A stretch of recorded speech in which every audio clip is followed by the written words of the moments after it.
Erta Maximiliano, MKom, dan yang terhormat kepada Ibu Dekan kita, Dr. Mardiana Andarwati, dan yang saya hormati Kaprodi S1 Sistem Informasi dan Kaprodi D3 Sistem Informasi. Dan yang saya banggakan kepada mahasiswa Universitas Merdeka Malang, khususnya Fakultas Teknologi Informasi. Nah, untuk hari ini kita akan mengadakan kuliah tamu ya, teman-teman.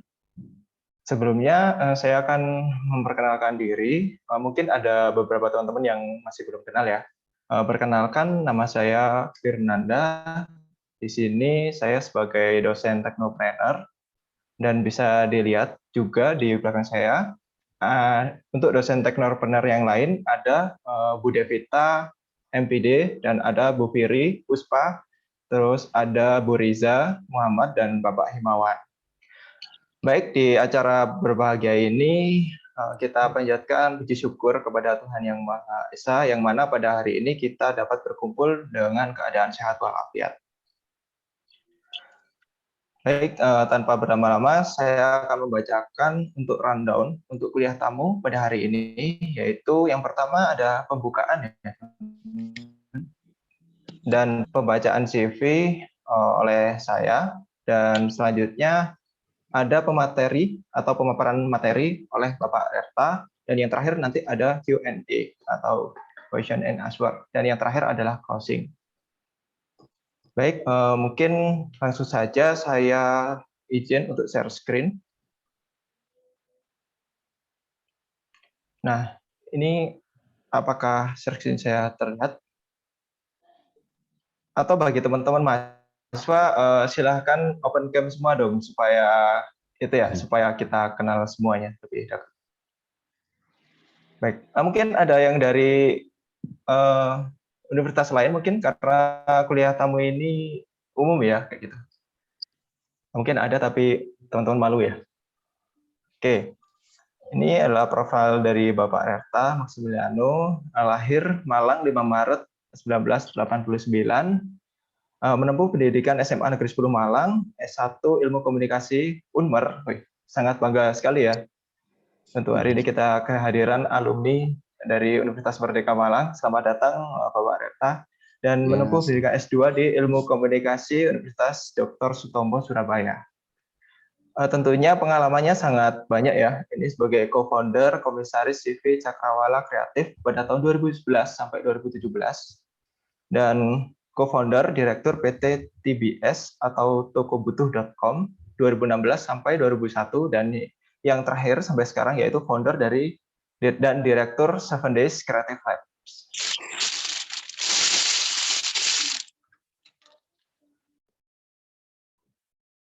Baik, experience-nya saya rasa sudah tidak bisa diragukan lagi ya. Untuk Bapak Erta ini pernah bertemu dengan orang-orang penting seperti Bapak Wagub Jakarta, dan bersama berbagai tokoh-tokoh penting yang ada di Indonesia. Ini dapat dilihat di paparan slide saya. Ini pernah erupsi di Gunung Kelut ya. Kegiatan ini sepertinya kayak melakukan pembinaan ya kalau nggak salah ini, kayak gitu.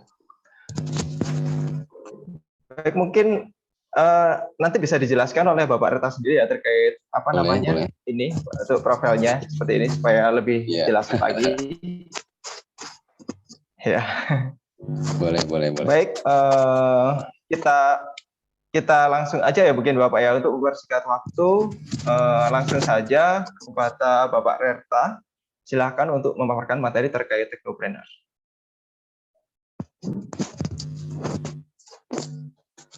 Ya, oke. Mungkin kita simple sih ya. Jadi, kita perkenalan dulu. Saya kalau Bapak sih kayaknya ya udah Bapak sih. Saya udah nikah juga, cuman belum punya anak. Jadi Mas boleh lah. Oke, jadi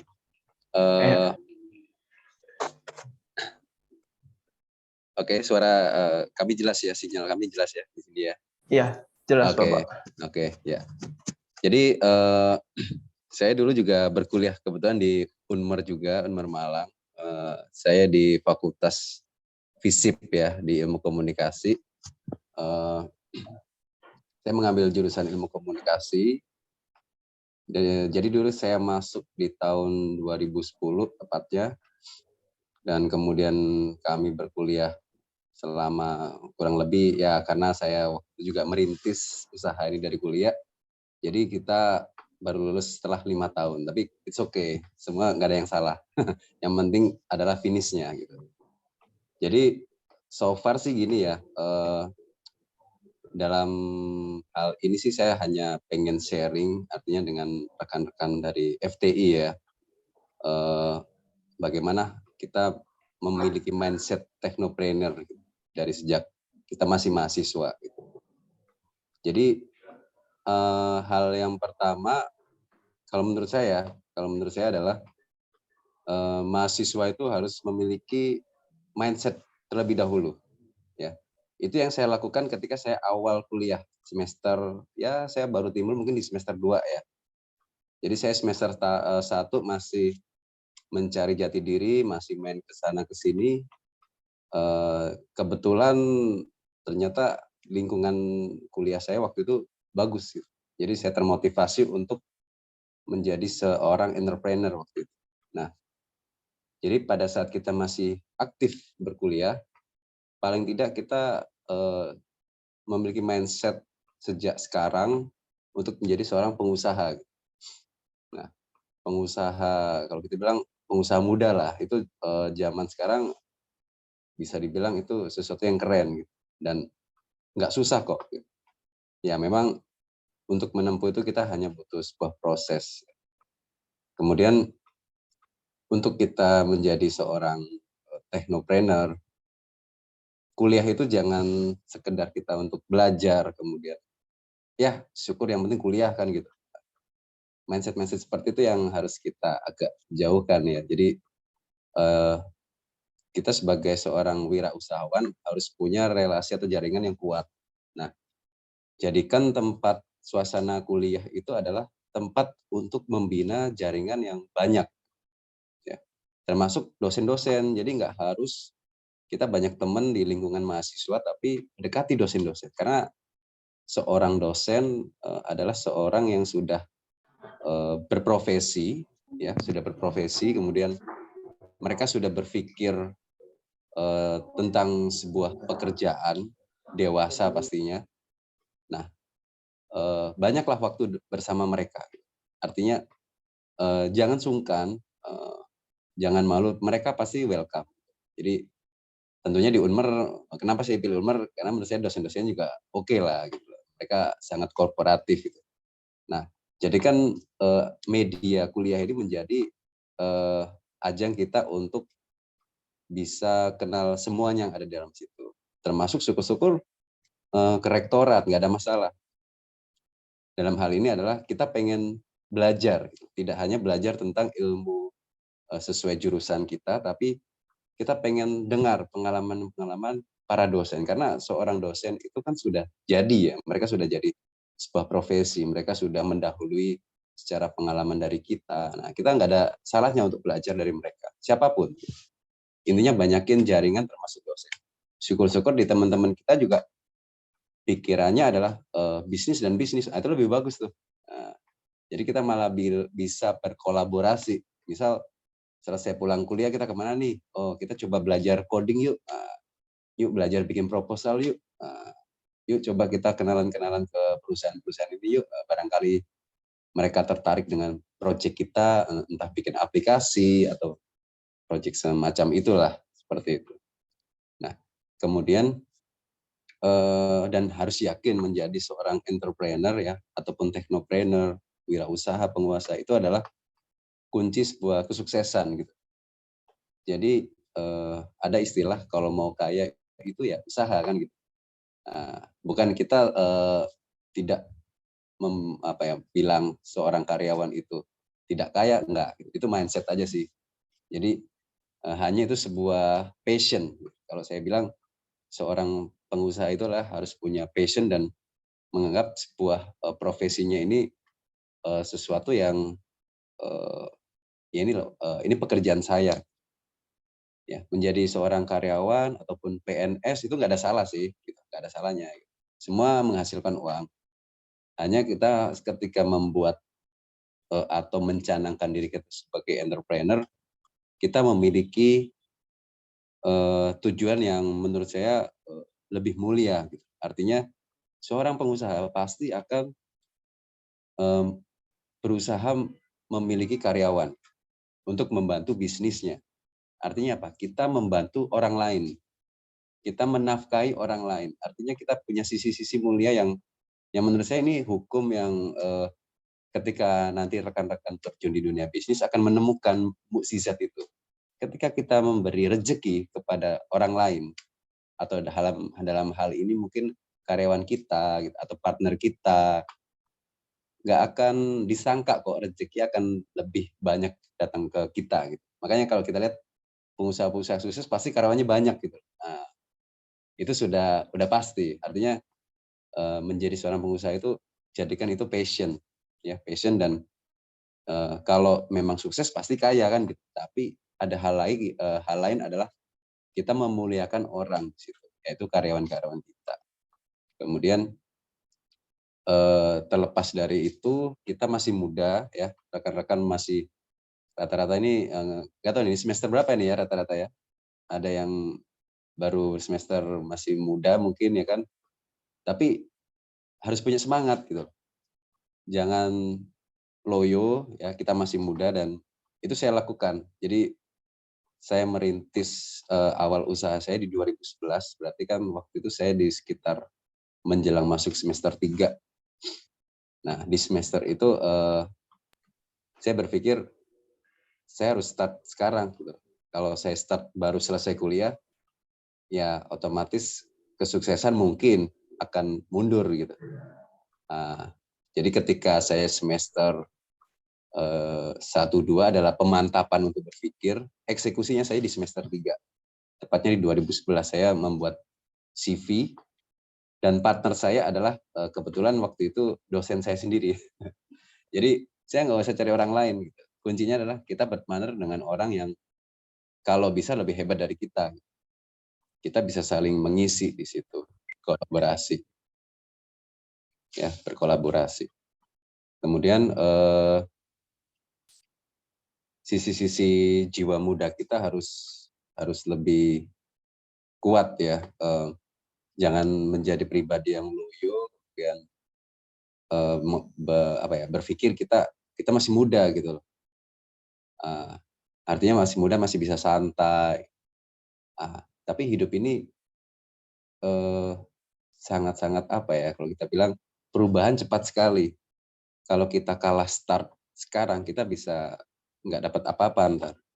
Jadi mumpung waktu ini masih muda, kita masih semester sekian, kita harus jadi harus terus semangat gitu loh, harus membara gitu. Mindsetnya harus segera dicanangkan gitu, harus action sekarang. Jadi nggak menunda-menunda lagi. Nah, kemudian dalam hal ini memang sih susah ya untuk kita kadang ada yang bilang saya nggak punya ini mas, nggak punya jiwa entrepreneur nih. Saya dari lingkungan keluarga swasta, misal dari keluarga karyawan, dari anak PNS misal. Artinya itu bukan alasan sih. Jadi ketika kalian terjun ke dunia pengusaha atau entrepreneurship, bukan masalah background kalian, tapi kemauan. Dan ini adalah pilihan. Ya memang kalau terkadang ada istilah pengusaha itu nggak menentu nih, nanti pendapatannya naik turun. Ya naik turun, tapi kalau naiknya besar, itu akan lebih besar daripada mungkin rekan-rekan yang memilih untuk menjadi seorang staf di perusahaan A, kemudian PNS di Pemda mana. Oke, itu mendapatkan gaji tetap ya. Tapi gaji itu bisa kita ukur sampai kita pensiun. Puaskah Anda hidup dengan nilai nominal segitu? Nah, jadi kita harus punya mindset bahwa kita diciptakan Tuhan untuk lebih gitu, dan berkesempatan untuk besar. Nah, melalui hal-hal seperti ini dengan kemandirian, kita mampu mendapatkan peluang itu, dan ya jangan ragu gitu. Nah, ketika kita pengen memiliki jiwa-jiwa entrepreneurship, pastikan kita selalu ada istilah afirmasi. Artinya kita memiliki pandangan ya, mindset, kita harus bisa, kita harus sukses. Nah, untuk menuju itu rekan-rekan harus banyak referensi, artinya pembelajaran. Misal rekan-rekan sering menonton atau lihat dari YouTube atau dari film, kisah-kisah inspiratif tokoh-tokoh di industri teknologi ya, di bidang informatika, itu banyak sekali. Contoh sekarang seorang Steve Jobs dengan revolusinya membuat perusahaan Apple dan membuat beliau menjadi seorang yang pengusaha yang sangat-sangat revolusioner. Kalau kaya udah pasti, nah, kita nggak usah ngomong kaya, tapi paling tidak dia mengubah sejarah. Nah, itu hal-hal yang seperti itu yang harus kita generasi selanjutnya ini minimal terinspirasi dulu gitu. Kalau meniru lebih bagus kan, meniru dan dikembangkan. Tapi paling tidak kita harus, oh iya, seorang Steve Jobs di dunia industri komputer era itu beliau sangat-sangat mampu membawa industri informasi ini menjadi sangat-sangat berkembang gitu. Kemudian ada Bill Gates ya kan, semua udah pasti tahu nih. Ini udah orang nggak ada seriesnya duitnya kan gitu. Dan ini lahir dari orang-orang teknologi informasi, gitu. Artinya orang-orang yang sangat edik dengan komputer. Kemudian yang terbaru adalah Elon Musk ya. Elon Musk ini kalau kita bilang ya kayaknya nggak jago-jago amat komputer, tapi kenapa bisa bisnis yang berkembang? Karena passion. Dan sosok Elon Musk itu sangat mencintai atau sangat passion dengan teknologi. Perkembangan teknologi sangat diikutin sekali dan berharap ini mengalami sebuah revolusi yang terus berkembang. Itu seorang Elon Musk ya. Artinya ini semua orang-orang ini orang-orang sukses dan sering nangkring di posisi puncak orang terkaya di dunia, dan ini bidang digital. Artinya inilah ilmu-ilmu rekan-rekan di FTI gitu loh. Bukan di ilmu komunikasi sebenarnya. Artinya paling tidak teman-teman sudah punya modal sebenarnya secara skills ya kan. Kalian diajarin di kelas untuk belajar komputer, pemrograman, dan menurut saya itulah ilmu-ilmu saat ini yang kita butuhkan. Nah, kemudian ketika nanti rekan-rekan sudah memulai usaha berjalan, mengalami kenaikan omset misal, kemudian proyeknya banyak, wah kita dapat pekerjaan aplikasi di pemerintahan nih, nilai proyeknya 10M misal. Jadi jangan cepat bangga gitu. Dan jangan setelah itu oke, kita bisa hidup selama 6 bulan nih, kita santai-santai dulu. Nah, terkadang dalam kegembiraan itu kita harus selalu waspada akan apa yang terjadi. Kita nggak tahu, mungkin ada bencana ya, ada salah satu staf kita sakit, ada beberapa peralatan kita rusak. Itu artinya kita harus selalu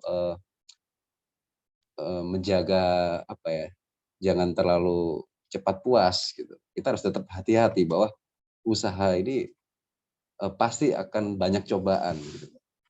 Jadi jangan cepat puas. Oh, kita sudah di tingkat ini nih, omset udah sampai miliaran. Atau kalian yang masih kuliah sebenarnya udah tembus sampai angka 100 juta, udah bagus kan. Tapi itu tadi, setelah menempuh itu justru industri dan bisnis semakin besar, tantangan akan semakin tinggi. Gitu. Permasalahan akan makin timbul. Kalian akan mengalami sebuah fase-fase di mana banyak sisi-sisi persaingan, ya kan? Persaingan, kemudian mungkin dari sisi karyawan kita ada yang nggak benar, ada permasalahan A, B. Nah itu kita harus bisa bisa menghadapi itu semua. Jadi memang jadi seorang pengusaha nggak seenak kita wah jadi bos nih kita nggak ngapa-ngapain, tapi kita akan mengalami itu banyak fase masalah. Tapi Ya itulah tantangan seorang pengusaha ya. Memang secara profits kita bisa atur, mungkin 100% keuntungan ada di bosnya gitu. Nah, tapi roda perusahaan itu di otak kita sebagai pelaku usahanya. Nah, cuman ya itu tadi, ketika kita menikmati prosesnya, itu akan enjoy. Walaupun banyak masalah, tapi ketika kita bisa menghadapi itu dengan santai, tenang, dan kita tahu solusinya, itu akan berjalan lancar. Itulah yang dihadapi mungkin seorang pengusaha-pengusaha besar yang ada di Indonesia ataupun di dunia. Gitu. Nah, beberapa poin lagi, ketika kita menjadi seorang entrepreneurship ya, dalam hal ini rekan-rekan menyebutnya technopreneur ya, jadi pengusaha di bidang teknologi ya, hiduplah dengan prinsip ekonomi yang sangat-sangat efektif. Apalagi kalian yang baru menempuh kuliah dan mungkin baru mau merintis. Artinya prinsip ekonomi yang efisien harus kalian pegang. Ya, contohnya yang pasti kalian harus berhemat, ya. Bukan kita pelit bukan diri sendiri gitu. Jadi hematlah untuk keperluan semua untuk bisnis. Gitu. Misal kalian pengen kontrak ruko dulu nih buat nampung teman-teman, setiap hari kita bikin pemrograman, misal nih ya, terus kemudian kita bikin tempat yang bisa menampung banyak komputer, kita pengen bisnis membuat aplikasi yang besar seperti itu. Nah, artinya utamakan tabungan kita untuk usaha dulu, untuk belanja ntar. Dan yang paling sering saya lihat adalah memang sih di Indonesia adalah negara gengsinya sangat tinggi gitu. Jadi kalau rekan-rekan mungkin ada yang pernah ke Singapura, kemudian ke Korea mungkin, itu gengsi nggak terlalu menuntut sekali karena di sana pejalan kaki itu lebih dihargai gitu. Karena orang memiliki mobil di luar negeri memang sangat tinggi pajaknya. Jadi mereka nggak prefer ke situ ketika memang fasilitas umumnya memadai. Artinya kita hidup dengan sangat-sangat yang efektif saja gitu. Artinya bukan sangat sederhana enggak gitu. Tetap sih kita memang basically suka danan aja, tapi yang standar lah, nggak usah berlebihan. Artinya semua tabungan fokuskan untuk memulai bisnis dulu. Nah, tinggalkan gengsi. Gengsi itu bukan syarat untuk kaya kok. Yang malah ada itu bikin kita boros gitu. Nah, itu prinsip ya. Kemudian hal yang satunya lagi adalah kurangi waktu yang tidak berguna. Gitu. Artinya fokus membangun bisnis dan nggak berguna tuh gini, bukan berarti kita pacaran, terus kita ngopi itu nggak berguna, bukan. Tapi kalau kalian punya habit ngopi, saya suka nongkrong juga, tapi gunakan fase atau kegiatan ngopi ini menjadi sebuah interaksi bisnis. Misal kita ngajakin temen nih ngopi, ya kita enjoy dengan suasananya, kopinya, tapi kita berupaya membahas sesuatu yang paling tidak kita ngopi nih, kita bayar kopi misal Starbucks satu orang habis 80.000. Gimana dengan diskusi ini kita bisa menghasilkan 10 kali dari jajan kita hari ini. Nah, itu menarik. Itu dulu saya sering kalau pulang kuliah tuh dulu sih belum ada Malang City Point itu ya, jadi nongkrongnya masih ya pinggir-pinggir situ ya kan. Tapi kita ngobrolin itu, besok kita coba dong, kita tawarin ini dong. Kebetulan kalau bidang saya adalah multimedia ya, jadi sorry tadi saya belum sempat jelasin. Jadi saya punya perusahaan dari awal sampai sekarang itu tetap semua di bidang multimedia. Artinya industri yang saya jalankan adalah salah satunya adalah films, videografi, kemudian sekarang kita merambah ke animasi, dan itu memang produk yang diajarkan di jurusan saya waktu itu.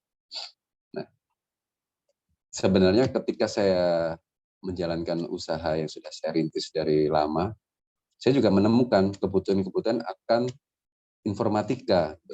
Jadi banyak sekali, akhirnya saya juga mencari orang IT nih. Nah, terkadang kita menemukan klien A nih, bisa nggak Mas ini rencana mau ada pengadaan ini loh, aplikasi ini nilainya sekian gitu. Oh lumayan nih. Ya karena itu tadi kita membina jaringan yang bagus, kita punya teman-teman yang punya skill atau dia memang bergerak di bidang IT, pemrograman, akhirnya mereka yang bisa kita ajak untuk bergabung.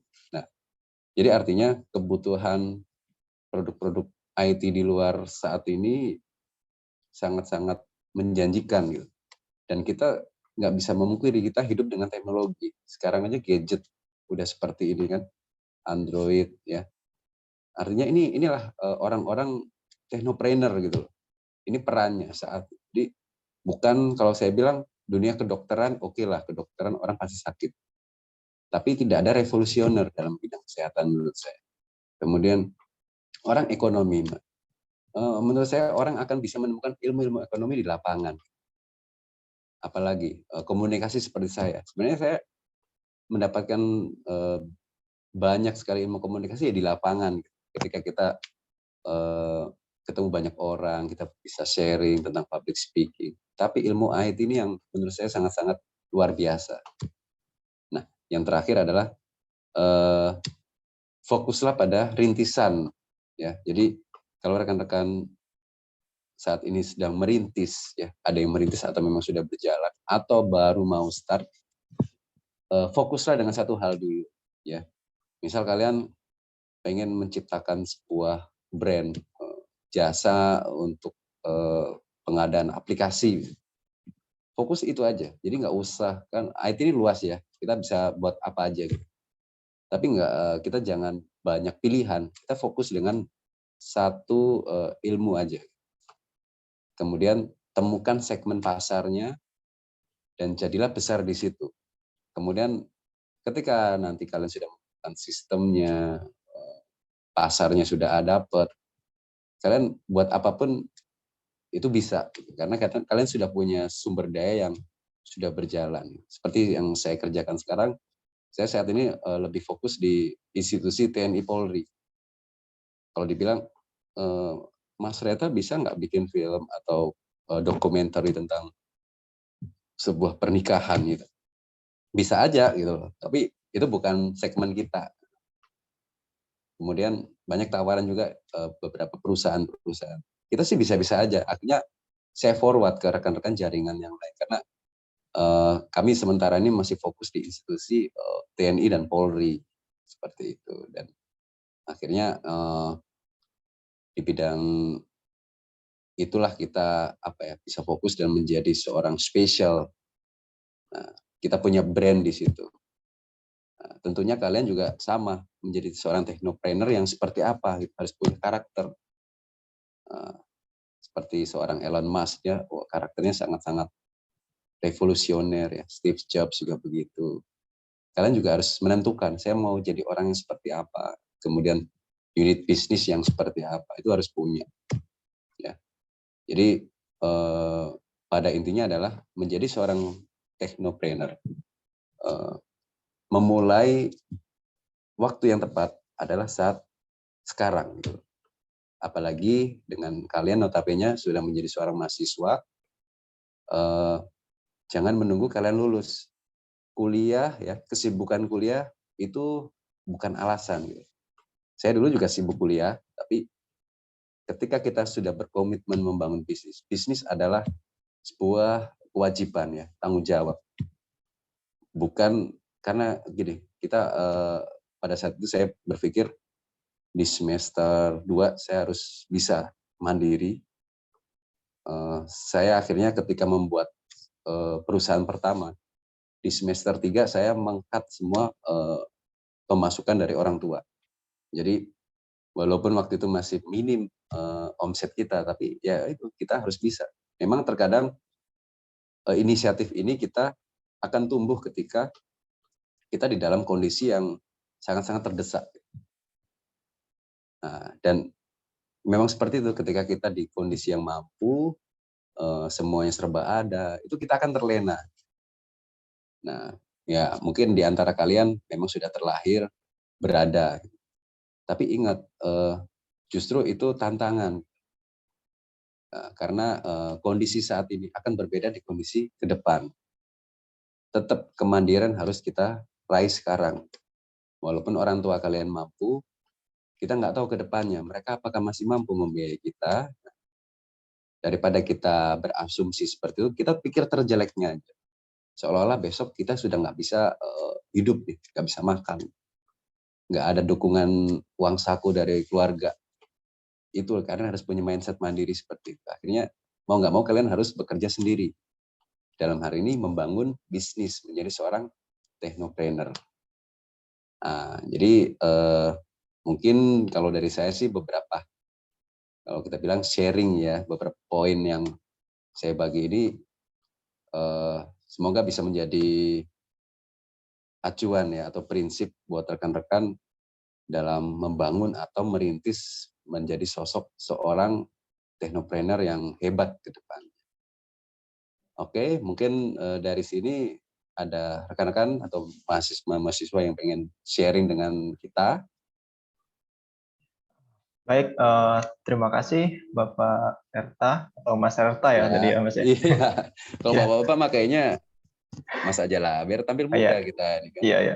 Baik. Terima kasih Mas Erta telah melaporkan. Mungkin bisa kasih oplos dulu ya di apa namanya? Waduh, Untuk sama-sama lah. pemateri. Kita Ya. applause juga nih buat rekan-rekan pagi-pagi. Iya. Standby. Baik, materinya saya rasa sangat menarik ya, sesuai dengan teman-teman sekarang, yaitu generasi yang terbaru, yaitu mungkin sekarang bisa disebut generasi milenial ya Mas ya. Betul, betul. Sudah Jadi, apa nih? Sudah 4.0 atau 5.0 nih? sekarang udah 5.0 Pak, sepertinya Mas. Iya. Jadi oke, baik, kita mungkin bisa lanjutkan kepada sesi tanya jawab ya. Bagi teman-teman yang ingin ditanyakan, silahkan bertanya. Baik, sebelumnya saya ingatkan dulu, nanti di sesi perkuliahan akan ada link presensi ya. Ada link presensi, jadi nanti silahkan diisikan untuk di Google Drive-nya. Di Google Form, nanti teman-teman yang dapat sertifikat gitu. Baik, yang ingin bertanya, teman-teman silahkan raise hand dan open cam dan open mic ya. Mungkin silahkan, karena materi terkait technopreneur ini mungkin lebih banyak ke sharingnya ya teman-teman ya. Karena kita lebih fleksibel aja, jadi tidak saya buka seperti yang formal. Jadi biasanya kan 3 sesi pertanyaan gitu ya. Mungkin kita lebih ke sharing-sharing aja ya Mas ya. Sharing aja. Iya, santai baik. kita. Iya. Baik, silakan bagi teman-teman mahasiswa atau mungkin dari Bapak Ibu dosen atau mungkin dari mahasiswa yang mengikuti dari luar Unbar, silakan untuk mengajukan pertanyaan. Mungkin ada yang udah memiliki usaha tapi stuck atau seperti apa ya? Mungkin bisa diceritakan, di-sharingkan seperti itu. Boleh, boleh. Atau mungkin ada yang problem ya dari usaha, tapi usaha kan yang jelas itu banyak banget ya Mas ya, kayak apa namanya, masalah terusan jatuh bangun. Pasti ya. Sedikit sharing dulu, saya juga waktu merintis banyak masalah, jadi kita masih kondisi kuliah loh, jadi bagaimana kita menghadapi UAS dengan pikiran aduh proyek kita kemarin banyak masalah, belum dibayar, komplain. Bayangkan jadi kita seorang mahasiswa yang stres kan. Tapi kita harus tetap itu tadi, itu konsekuensi dalam kita merintis di usia muda. Ya namanya kita masih mahasiswa, pikirannya kemana-mana kan. Tapi itu tadi dengan tekad kita harus bisa, ya akhirnya bisa juga, lewat juga. Iya, baik. Teman-teman mungkin untuk mahasiswa bisa on cam semua ya teman-teman ya, supaya kita lebih bisa mengenal ya, lebih dekat kayak gitu ya. Mungkin siapa yang ingin bertanya, saya persilakan. Atau yang mungkin sharing.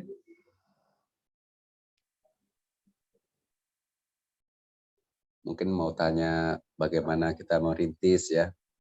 Karena project IT ini menurut saya kadang anak-anak mahasiswa sendiri bingung gitu. Ini jualnya gimana? Kemudian barang ini laku nggak? Jangan salah, aplikasi Gojek itu kan orang-orang IT. Iya. Grab apalagi tuh. Mahal-mahal tuh. Bisa triliunan. Iya. Betul, Pak. Betul banget itu. Iya, makanya kadang Iya, Itu. ini ada yang mau bertanya Pak, mohon maaf Oh ya. boleh boleh boleh Dari yuk, yuk. Devina Permatasari, silakan. Boleh boleh yuk. Baik, terima kasih sebelumnya atas waktunya untuk bertanya. Perkenalkan, saya Devina dari kelas 6 M3. Di sini saya ingin bertanya kepada Mas Redra. Yang Oke. pertama, bagaimana cara menggait konsumen atau customer supaya tertarik dengan produk usaha kita selain dengan melakukan digital marketing? Untuk pertanyaan yang kedua, adakah tips untuk mendapatkan investor besar? Kan kalau untuk startup awal pemula itu biasanya agak kesulitan dalam segi pendanaan. Iya, betul. Terima kasih. Oke, Baik, kita terima kasih. uh, Silakan dijawab, boleh Mas boleh. Rerta. Oke, Mbak siapa tadi? Devina ya. Iya. Oke. Ya itu pertanyaan yang menarik ya. Artinya semua pasti akan mengalami itu gitu. Dalam hal ini kita ketika merintis banyak sekali pertanyaan-pertanyaan yang ini bisa nggak ini laku, kemudian kita nggak ada modal nih, gimana ya kita get investor gitu. Oke, yang pertama bagaimana cara kita mengenalkan ya atau kita promosi produk kita agar laku tanpa digital marketing. Nah, jadi gini, memang sebenarnya sih prinsip promosi dari dulu sebelum ada digital marketing sudah dilakukan. Banyak sekali hal-hal yang dilakukan seperti canvassing, kemudian ya kita harus promosi door to door. Memang sebenarnya kalau kita bilang digital marketing ini justru untuk saat ini jangan dihindari, harus dimanfaatkan apapun alasannya. Jadi misal ya Mbak Devina membuat sebuah startup, misal startup yang menaungi beberapa jasa aplikasi gitu. Nah, aplikasi apapun. Produk aplikasi ini kan terkadang kita ketika tidak punya portofolio akan bingung untuk promosinya. Nah, kecuali memang sudah running ya, ada beberapa proyek yang dikerjakan kecil-kecil, paling sudah ada contoh. Nah, saran saya, ini saya lakukan seperti dulu sih. Jadi ketika kita membangun sebuah brand, ya, startup, belum punya pekerjaan, buatlah karya. Ya. Karya ini seminimalisir pengeluaran lah. Ya memang mungkin ada biaya ya, kalau seorang programmer mungkin biayanya ngopi lah ya, atau internet atau apa. Gitu. Syukur-syukur sih memang sudah punya hardware ya, komputer yang oke, speknya yang oke. Nah, kalaupun belum ada ya join dengan teman-teman yang memiliki alat-alat itu. Artinya buatlah satu kelompok kecil, mungkin 2-3 orang. Kalaupun mau yang mandiri ya selama punya alat, it's okay kan, kita punya komputer, punya skill. Nah, yang kedua, ketika kita sudah mampu membuat aplikasi itu memang benar-benar layak untuk dijual, ya, sering komunikasi dengan dosen atau praktisi, sharing dengan produk kalian, apakah ini bisa dijual? Karena mereka yang ngerti apa kelemahan-kelemahan dari produk yang kita bikin. Jadi jangan sok pede dulu, kita bikin nanti jualan, padahal kitanya belum siap. Itu jangan seperti itu. Kita harus benar-benar siap untuk bisnis. Artinya produknya harus siap. Nah, kemudian kalaupun digital marketing nggak kita lakukan, nah, berarti kita gunakan metode yang ya sebenarnya sih saya juga nggak full di digital marketing juga ya. Digital marketing tetap kewajiban sih untuk kita saat ini ya menyampaikan pesan-pesan dari produk kita. Tapi kita tetap butuh yang namanya berinteraksi. Mulailah dari orang yang kita kenal. Ya, misal si Devina punya temen nih kerja di mana gitu. Dia jadi apa? Coba komunikasi, mampir. Tunjukkan produk-produk yang mungkin kalau kita bilang karya lah, karya kita selama di kuliah. Mau nggak nih kantormu kita bikin aplikasi kasir misal. Jadi manajemen kasirnya enak nih, udah nggak ribet gini. Nah, hal yang terpenting dimiliki seorang seperti itu adalah kemampuan berkomunikasi dan konsep presentasinya. Ya. Jadi paling tidak rekan-rekan seorang yang mau merintis, paling tidak harus jago ngomong ini, harus berani lah minimal. Kalau jago sih ntar, berani dulu. Jadi jangan malu gitu loh ya. Jadi ajak ketemu teman-teman dulu, yang kita kenal aja, jangan yang nggak kenal. Semua rezeki itu dari teman-teman kok. Walaupun teman-teman kita bukan bosnya, nggak ada masalah. Kita kenalin ke dia. Nah, kita lihatin ya, kita buka laptop. Ini loh contoh produk aplikasinya. Nah, tapi kalian benar-benar paparkan atau presentasikan itu sangat menarik. Nah, makanya terkadang kita membuat sebuah presentasi aja harus bikin semacam tutorial, video, animasi, itulah. Akhirnya berinteraksi untuk produk IT dengan multimedia gitu. Karena kita untuk meyakinkan omongan kita nih, kita butuh sebuah media gitu. Makanya kenapa sekarang perusahaan-perusahaan juga tetap membuat iklan di TV, kemudian poster, itu untuk semata ini loh, kita punya produk ini. Tapi kemampuan skill kalian dalam hal ini presentasi, komunikasi itu harus punya. Itu dulu, keberanian lah untuk maju. Dan mulailah dari teman-teman terdekat yang kalian kenal, atau mungkin saudara, omnya, kemudian temannya orang tua, ya kan, temannya saudara ini, saudara itu. Dari orang terdekat aja dulu. Kita nggak usah aneh-aneh dulu. Kita nggak usah melihat, oh di Malang nih ada apa yang gede di sini nih.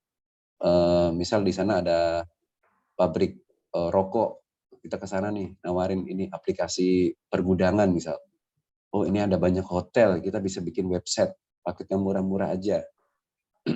Cari link dulu. Jadi canvassing sekarang nggak terlalu diminati ya. Artinya jangan kalian nggak ada yang kenal datang-datang bawa proposal. Itu kesannya kayak kalian mau ngelamar kerja. Itu malah membuat image kalian rendah. Jadi tetap cara marketing atau cara pemasaran yang elegan. Atau kalau memang kalian pengen menambah link baru, misal nih kita ke hotel ya, salah satu hotel di Malang itu. Kalian sasarannya adalah membuat project website senilai misal 15 juta. Datanglah ke sana, jangan seolah-olah jadi sales gitu loh. Menjadilah sosok klien, artinya pura-pura aja kita jadi seorang yang pengen mau nyewa itu tempat. Misal kita mau tanya-tanya tentang price list aula, hall, ballroom. Buat apa? Oh, ini kita kan sering bikin seminar nih, nanti teman-teman, itu padahal alibi kita aja. Bahasa kalau kita di Jakarta ini kan ngecap lah. Nah, jadi itu yang harus kalian lakukan, jangan seolah-olah kita jualan dulu. Jadi justru promosi yang sukses adalah ketika mereka yang tanya. Misal, oh Mbak Devina kesehariannya ngapain? Baru di situ buka. Oh saya sering, sekarang saat ini saya punya perusahaan ini, Ibu, aplikasi ini kami lagi merancang ini, kebetulan cocok juga sih buat hotel kalau mau. Nah, bahasanya gitu. Jadi kesannya nggak maksa banget. Dan ketika kita merintis, jangan kita kejar profit. Kita harus kejar pengalaman dulu. Jadi berapapun yang diberikan klien, sesuaikan kemampuan mereka. Kita nggak usah yang muluk-muluk lah. Toh kalau kalian semua source-nya, sumber dayanya dari kalian sendiri, duit 1 juta aja udah untung gitu loh, ya kan gitu. Artinya kita nggak usah memberikan price yang sangat-sangat mahal. Artinya kita harus bangun nama kalian dulu di industri, minimal di lokal dulu kan, di Malang kalian besar dulu, kemudian go nasional, baru go internasional. Ya, jadi selain digital marketing, hal-hal yang bisa untuk kita lakukan dalam hal ini promosi ya. Ya kita manfaatkan teman-teman terdekat, kalaupun nggak kenal ya kita datangnya secaranya seperti itu. Bukan kita datang sebagai sales, nah itu ingat. Jadi kita harus elegan, seolah-olah kita juga butuh mereka. Nah, kemudian yang kedua, bagaimana kita mendapatkan investor? Jadi saya sempat mendapatkan ini di perusahaan yang kedua ya. Setelah saya jadi seseorang, gitu. Artinya seseorang dalam hari ini, saya bukan orang yang besar, tapi ketika saya sudah memiliki brand dan dianggap mampu gitu. Memang untuk mengawali sebuah usaha, kita cari pemodal dan kita nggak punya pengalaman, kita bukan siapa-siapa, itu kalau dapat pun itu hoki, nah itu hoki lah. Nah, artinya ya bukan berarti nggak bisa ya. Ya kecuali investornya orang tua sendiri ya kan, omnya sendiri gitu. It's okay. Tapi hal ini kalau misal kalian benar-benar mendapat investor yang bagus, kalian tetap harus membangun startup secara mandiri dulu, saran saya. Jadi buktikan kalian bisa bekerja dulu. Jangan asal cuman kita butuh investor nih biar bisa kerjain ini. Tapi sekalinya dikasih kerjaan kecil berantakan. Apalagi kalau dikasih investor, wah bisa dituntut penjara lagi, ntar suruh nggak bisa balikin uangnya kan gitu. Artinya jangan berpikir kita harus modal besar baru kerja. Kita gunakan modal yang ada, sumber yang ada, maksimalkan itu dulu. Minimal kalian settle menjadi sebuah brand kecil yang mampu gitu, menjalankan sebuah perusahaan kecil dulu. Ya kurang lebih setahun, 2 tahun. Setelah itu kalau dirasa kita sudah klien nggak pernah ada komplain, pekerjaan lancar semua, websitenya bagus, aplikasinya nggak ada celah, programnya jalan semua, nggak ada masalah. Itu baru kalian siap untuk menerima, istilahnya diberikan masukan untuk investor-investor. Bahkan mungkin yang kelas raksasa pun gitu. Artinya jadikan diri kalian itu siap dulu. Jadi jangan kita belum jadi apa-apa udah cari duitnya ke investor gitu. Nah, ntar kalau nggak jalan malah kalian yang pusing, lari lagi kan, utang sana utang sini ngembaliin uang. Dan ingat, investor itu bukan berarti kita dapat duit loh, kita pasti mengembalikan semua uangnya yang kita terima plus bagi hasilnya. Nah, itu jadi ingat, terkadang ada peraturan yang seolah-olah kita dapat dana nih, itu bukan berarti kita bisa nikmatin gitu. Itu uang orang yang dibantu ke kita, tapi kita manfaatkan untuk modal. Misal teman-teman dapat proyek besar ya kan, waduh ini memang untuk beli alatnya aja kita nggak punya uang. Nah itulah investor itu tampil di situ. Nah jadi kalau menurut saya mencari investor jangan buru-buru, jadikan diri kalian siap dulu. Dengan alat yang ada, sederhana aja, nggak usah kita harus baru bisa kerja itu pakai komputer yang high end gitu. Harus speknya i9, wah, harganya minimal 50 juta. Saya aja memulai start tuh nggak punya alat waktu itu kan, untuk bikin sebuah dokumenter, semua pinjam. Tapi karena kemauan, pelan-pelan kita terkumpul tabungan, akhirnya bisa beli kamera A sampai sekian banyaknya ya kita nggak pernah dapat investor dari awal. Tapi ketika kita membangun perusahaan kedua lah, karena mereka melihat apa, perusahaan pertama berjalan lancar, barulah mereka nggak ragu memberikan dananya ke kita untuk mengelola. Seperti itu, Devina, gimana? Ya, bagaimana Kak Devina? Apakah Sudah cukup, terima kasih. Ya. Sudah jelas.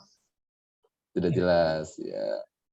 Baik, Yang lain mungkin lain ada boleh. yang lain boleh bertanya, silakan raise hand dan silakan open cam dan open mic-nya. Ya, silakan Ervan. Siapa nih? Ervan. Iya, Ervan. Anak motor nih kayaknya nih.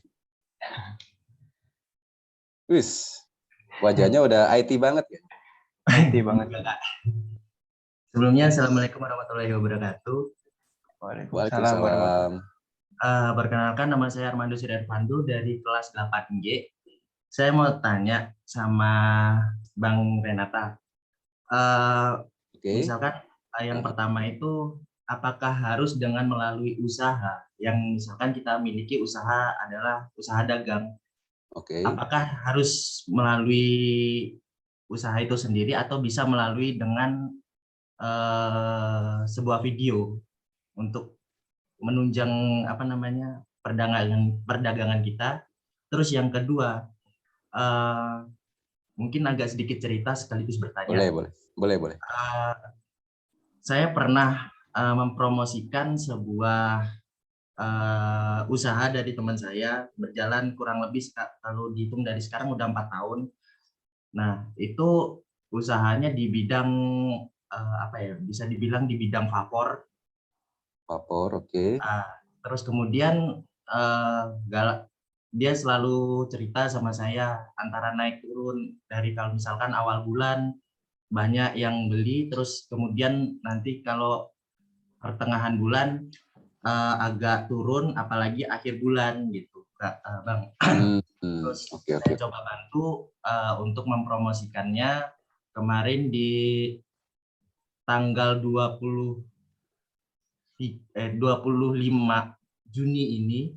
Saya coba mempromosikannya melalui YouTube, di YouTube saya. Ya mungkin YouTube saya nggak terlalu rame, tapi alhamdulillah semenjak dari itu antara awal bulan, pertengahan sampai akhir bulan katanya stabil. Nah, apakah itu juga berpengaruh gitu Kak, Bang Renata? Cuma itu saja. Oke, mantap. Ya, langsung saya kasih penjelasan. Jadi gini, yang pertama adalah usaha dagang ya, dagang apapun ya tadi ya. Jadi gini, bisnis itu kan nggak harus kita produksi ya, artinya perdagangan itu juga bisnis ya. Penjualan, retail dan lain-lain, apapun produknya dalam lingkup itu tetaplah bisnis. Yang namanya promotion saat ini ya, kita ngomong saat ini, mungkin beda kalau zaman kita masih kecil ya. Saat ini adalah kita tinggal simple kok. Orang tuh banyak waktu dengan apa sih? Apa yang mereka lihat sekarang? Handphone kan. Sebenarnya itulah sarana yang tepat untuk kita menyampaikan bisnis kita. Kalau dibilang TV aja kalah loh sama handphone. Handphone, platform internet kita, misal nih YouTube, media sosial.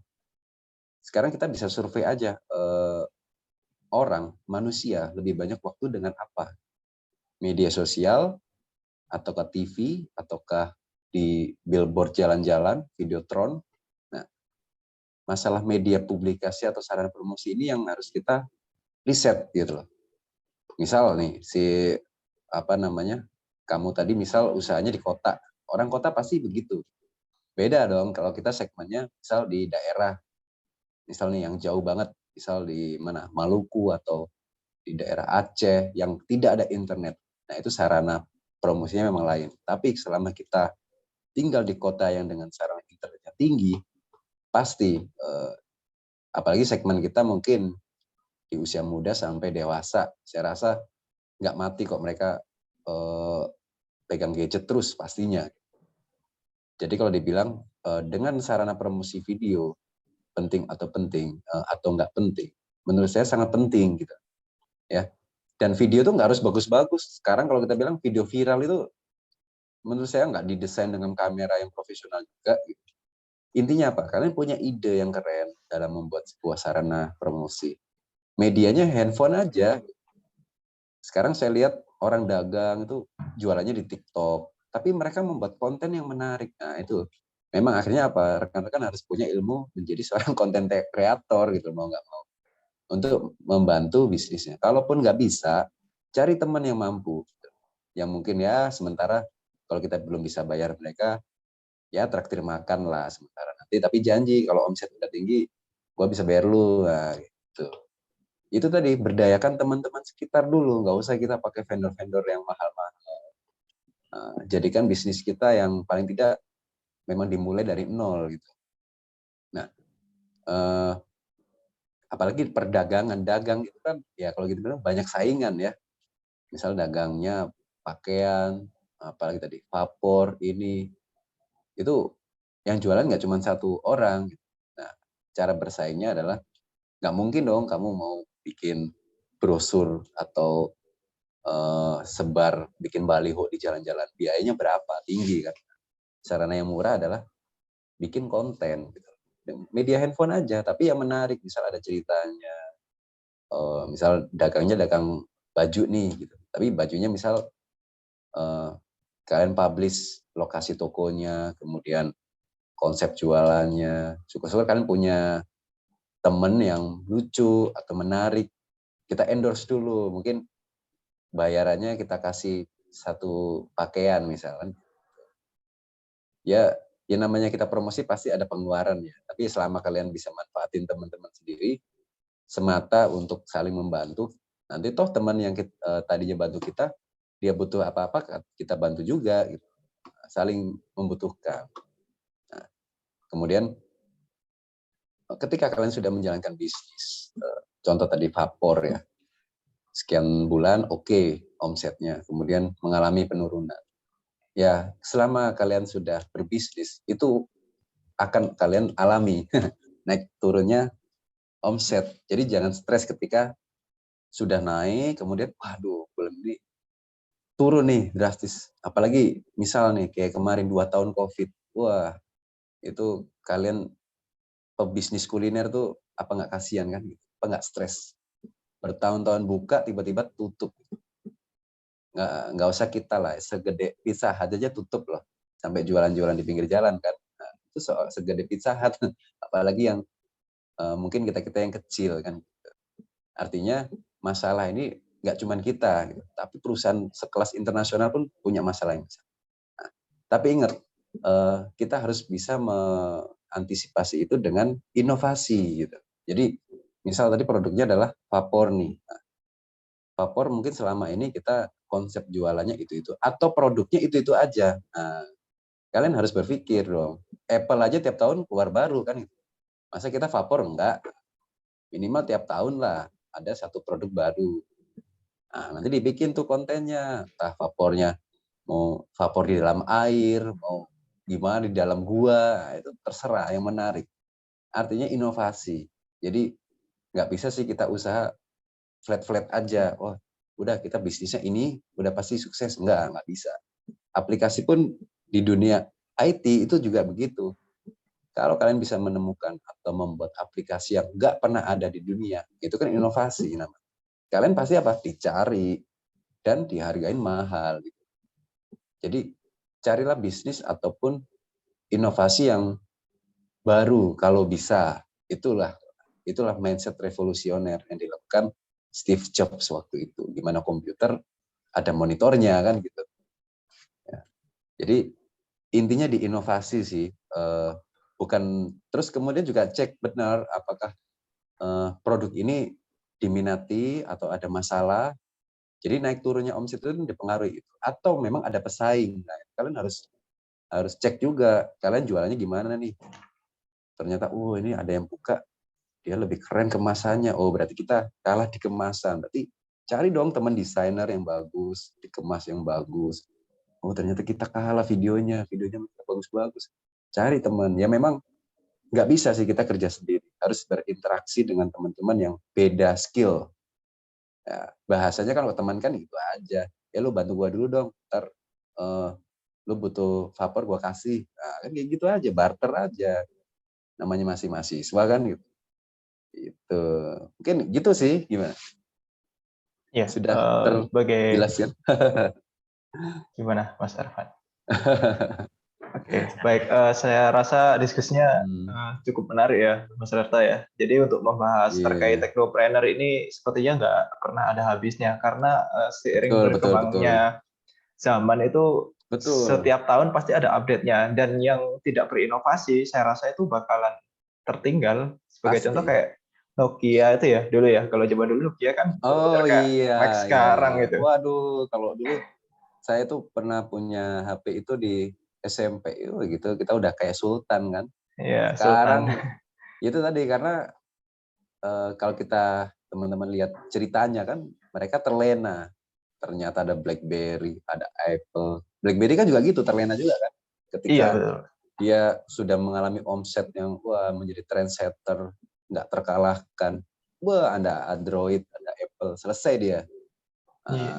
Jadi artinya bisnis apapun, mau itu di bidang IT atau kuliner, itu harus punya inovasi. KFC aja tiap tahun ada menu baru kan gitu.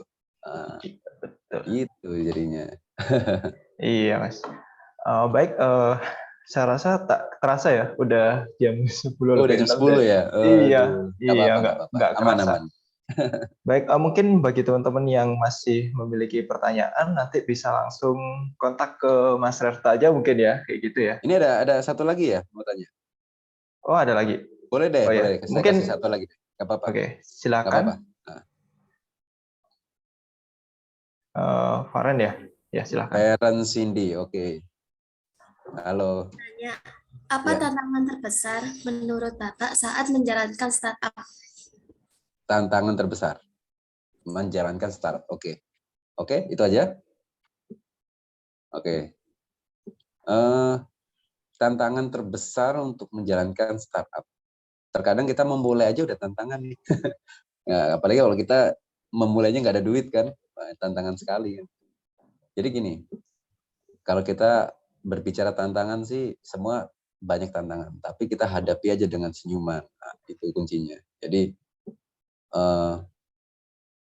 kalian harus punya mindset atau afirmasikan diri kalian tuh seolah-olah Steve Jobs kecil lah, atau Elon Musk kecil, atau Bill Gates kecil. Posisikan kalian di masa mereka masih nol. Itu dulu, mindsetnya dulu. Jadi jangan seorang, misal tadi si siapa, Arfa tadi ya, misal itu. Jangan, misal Arfa aslinya tuh orangnya misal males, gini-gini. Kalaupun memang kita punya sifat yang jelek, sementara kita rubah dulu jati diri kita jadi sosok yang kita panutin dulu. Misal sosok Steve Jobs, kemudian Bill Gates misal, Elon Musk, orangnya ambisius dalam bisnis, smart. Sementara kita nggak apa-apa, kita tiru gaya mereka dulu. Minimal gayanya dulu dong. Nah, habis itu selama kita punya memang skill ya, skill artinya kita bisa mampu membuat produk ataupun kita berkolaborasi dengan teman bisa bikin produknya. Hal yang pertama menjadi tantangan adalah kita melangkah saat ini atau enggak. Dalam kondisi kita katakanlah nggak punya apa-apa. Yang penting adalah kalian punya tekad dulu. Nah, ketika punya tekad dan kemauan yang tinggi, tantangan-tantangan yang agak menghambat ya, nanti begini nih, kita nggak ada modal nih, nanti nggak bisa begini. Itu akan lewat gitu. Yang penting tekadnya dulu. Setelah tekadnya dapat, hal yang pertama adalah itu tadi, kalian harus menjadi sosok yang mandiri, manfaatin aja hal-hal yang ada. Tantangan itu pasti banyak ya. Pertama, kalian pasti akan susah mendapatkan proyek pertama. Ya, kecuali memang kalian memang dari keluarga yang oke ya, kalian dimodalin orang tua, kalian datang-datang udah salesnya ya, cara datang promosinya udah bawa Mercy misal kayak gitu kan, itu lain cerita ya. Tapi kalau ketika kita benar-benar nol seperti yang saya lakukan dulu di kampus di Unmer itu, tantangan yang pertama ketika kita sudah jalan ya, tekadnya udah kebentuk, tapi kita nggak memiliki modal yang cukup, itu bukan alasan. Kemudian tetap fokus, yang penting tetap fokus. Kita kerjain aja apa yang kita lakukan, berkarya, kita tetap jualan. Ya. Paling kalau kita bilang tantangan lain, itu kalau kita sebagai mahasiswa nih, itu adalah waktu. Nah, jadi yang terkadang kita sebagai mahasiswa hanya datang kuliah, pulang, tidur, istirahat, tapi akhir ini enggak. Karena gini, seorang pebisnis, waktunya bukan 8 jam loh. Nah, itu ingat. Kadang tidur aja masih mikir. Jadi harus siap-siap. Siap-siap ini. Kepalanya terisi dengan pekerjaan-pekerjaan. Itu. Jadi tantangan yang paling pasti akan muncul adalah waktu dan kesibukan gitu. Contoh nih, kalian lagi kuliah. Di saat ternyata pekerjaan kalian lagi progres, lagi running dan banyak masalah. Itu tantangan yang pertama. Nah, cuman yang penting gini, kalian bisa membuat semacam priority ya dalam hidup. Nah, ketika memang pekerjaan ini nggak bisa kita tinggalkan sementara, kita harus ada yang dikorbankan sih. Kayak saya dulu sempat nggak ikut UTS karena harus terbang memantau pekerjaan. Ya konsekuensinya ngulang dong. Nah, ya itu konsekuensi gitu. Tapi artinya kalian harus memilih. Ya. Cuman kalau menurut saya bukan berarti kita harus nomor satukan pekerjaan, tapi ketika pekerjaan ini nggak bisa kita harus datengin ini, ya kita harus pilih pekerjaan itu. ya otomatis kuliahnya jadi korban sementara lah. Tapi ketika semua bisa berjalan seimbang, ya normatif aja jalanin, waktunya kuliah, waktunya bisnis. Memang akhirnya apa? Kita punya beban dua pikiran. Yang satu, kita menyelesaikan kuliah tepat waktu. Yang satunya lagi adalah kita sudah punya bisnis, kita sudah punya klien, dikejar-kejar klien, HP dibunyi terus dari pagi sampai malam. Itu akan menjadi pemandangan sehari-hari. Nah, tapi ketika kalian sudah menghadapi sekali, dua kali, saya yakin kalian akan kebal, kalian akan mampu memanage dengan baik. Nah, terutama waktu ya. Jadi yang tadinya itu tadi kalian pulang dari kuliah, kemudian wah nggak bisa tidur nih, kita harus lembur nih ngerjain proyek karena deadline-nya seminggu lagi. Ya harus enjoy gitu karena komitmen. Ya kalian dibayar kok kan. Nah, cuman ya gitu, jangan berpikir pekerjaan mulu. Kuliah juga walaupun kuliah itu bukan ngasih kita uang enggak, tapi berkat kuliah kita bisa bisnis. Nah itu loh. Nah, jadi harus seimbang ya. Kemudian kalau kita bilang tantangan di luar lagi selain masalah waktu adalah ini tantangan persaingan gitu. Ketika kalian sudah berjalan ya, tantangan di luar sana itu enggak semudah kita cuman bisnis ya, laku, pasti akan ada namanya persaingan. Nah, itu tadi, ketika kalian mengalami itu, ketika juga produk kalian ternyata kalah, itu yang harus menjadi PR besar. Kalian harus cari solusi, ya, bikin inovasi yang mampu mengalahkan persaingan itu. Seperti dulu saya, bisnis awal saya lebih fokus ke bidang audiovisual. Ya. Dalam hal ini konteksnya videografi lah. Di 2011 banyak sekali gitu. Tapi kenapa kok kami yang banyak mendapatkan kesempatan yang menurut saya bagus, karena saya melakukan inovasi waktu itu di 2011 saya membuat drone rakitan. Drone bukan seperti sekarang yang kita bisa beli di toko ya. Jadi produk-produk saya sebut merek seperti DJI itu baru masuk di Indonesia sekitar tahun 2013-14. Tapi sejauh sebelum itu kita sudah punya drone nih, gitu, yang kita merakit sendiri dan akhirnya itu yang membuat kita yang di Malang nih bisa mewakili 10 startup untuk pameran di Singapura.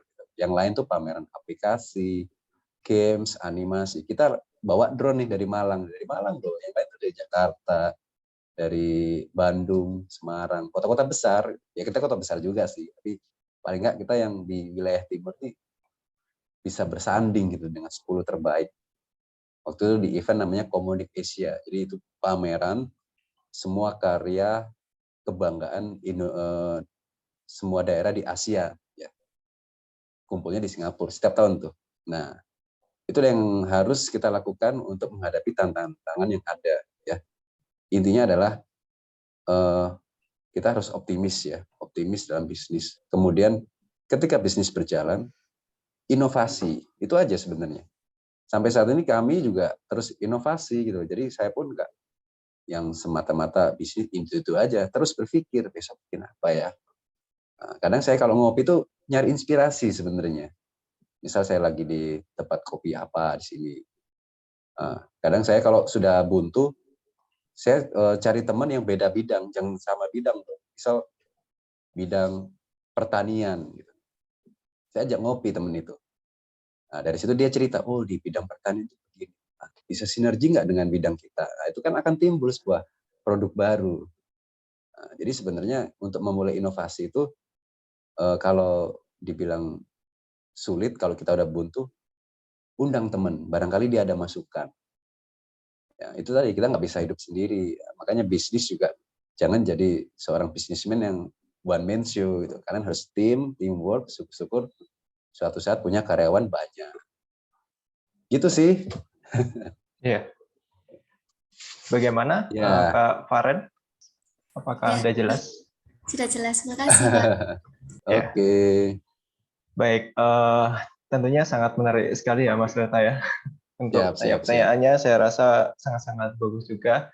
Baik, mungkin saya berikan sedikit kesimpulan ya terkait kuliah tamu hari ini. Boleh. Jadi ketika teman-teman ingin melakukan sebuah technopreneur atau menjalankan sebuah bisnis, teman-teman tuh harus mengikuti passion Anda sesuai apa yang Anda inginkan dan sesuai dengan apa yang Anda sukai, Ya. seperti itu ya. Terus yang kedua yaitu jangan terlalu cepat puas, karena Ya. kalau Anda cepat puas seperti itu, pasti karena zaman ini sangat cepat sekali untuk berkembang. Jadi kalian harus tetap selalu berinovasi.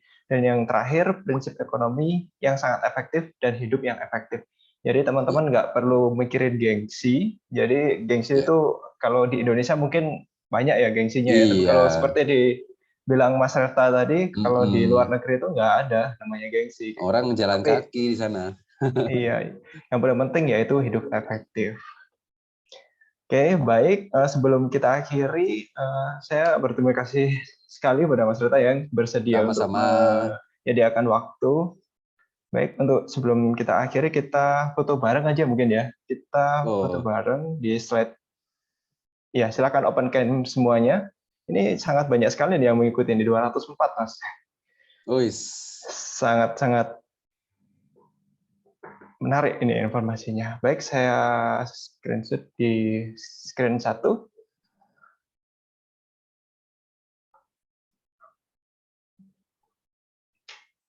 Oke, screen 2.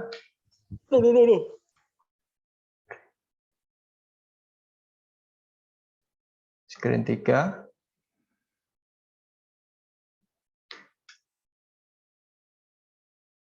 Ya, silahkan yang belum open cam.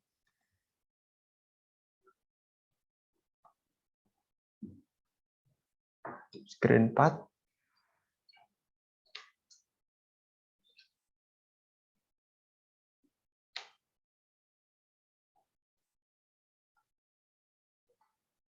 Oke, screen 5.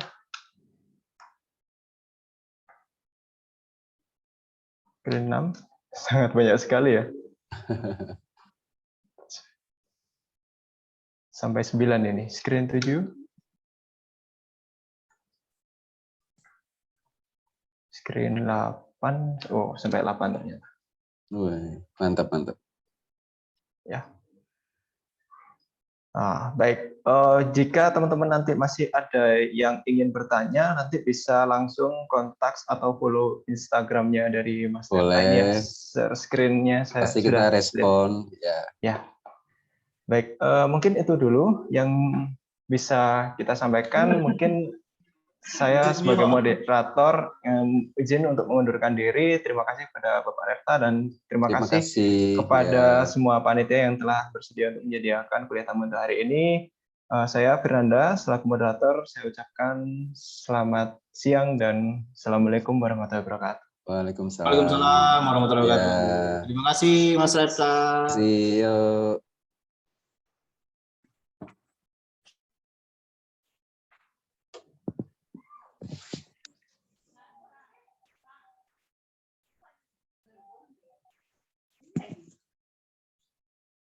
Ariza.